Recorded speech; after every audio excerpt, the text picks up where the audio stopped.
Disclaimer. Please forgive me now for there may be mispronunciations in this video.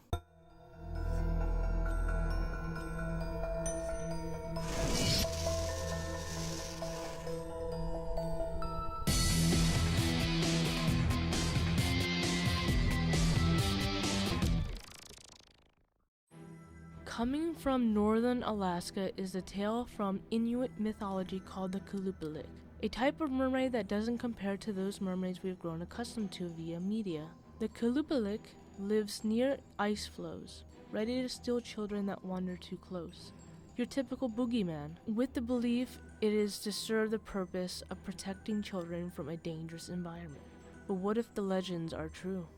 The appearance of the Qalupalik differ across tales, but there are some commonalities. They are often described as having green, slimy skin, sometimes bumpy or scaly. It has long hair, usually black, and long fingernails that are shaped like claws. Their hands are webbed with 2 legs that allow them to walk upright when on land. Their teeth are said to go inward like a python's, so that their prey can't escape.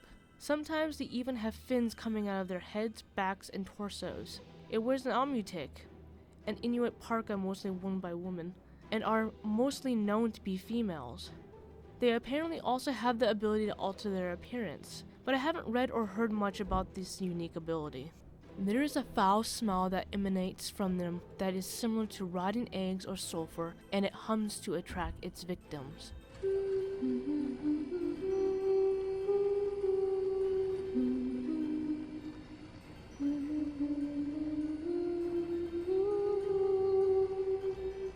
Once they do have a hold of a child, they put them in the Myuuji, the clothing pouch on their back, and drags them to the water. They bring the child to a cave where they either eat the child right away or put the child into a deep sleep where the child is kept alive by some sort of magic. During this deep sleep, the Qalupalik zaps the child's life force, forcing the child to age rapidly. There are a few tales about this creature that I could find, but the more known tale is about an old lady and her grandson. The old lady lived in a small hut with no other relatives around except for her grandson who lived with her. She had little to no food most of the time, so other Inuits brought her seal meat and blubber from their hunts.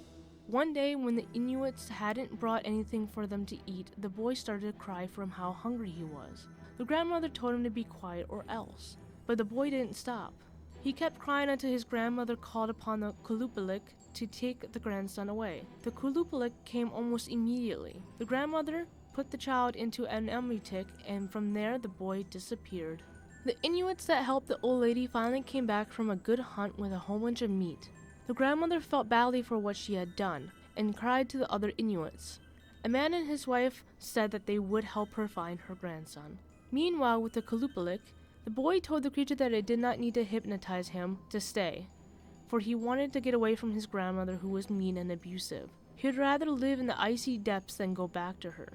The Qalupalik was wary of the boy, but it did allow him to play on the surface, but not without 2 pieces of seaweed around his wrist so he couldn't run away. One day the boy was playing by a crack in the ice when 2 Inuit men saw him and made their way to him. When he noticed the 2 men coming, he sang to the Qalupalik that they were coming. The creature yanked the boy back into the depths. The men would wait until the boy would occasionally come back up and play, but each time he did, the men started to head to him, and the boy would sing again to be dragged back into the water. The men felt defeated and went back to their village, telling everyone what had happened. The husband and wife who told the grandmother they would help went to the ice with a new plan. They waited near the specific ice that the boy showed up on, behind an ice block. They waited for hours, but once the boy appeared, they jumped from their hiding place and cut the seaweed.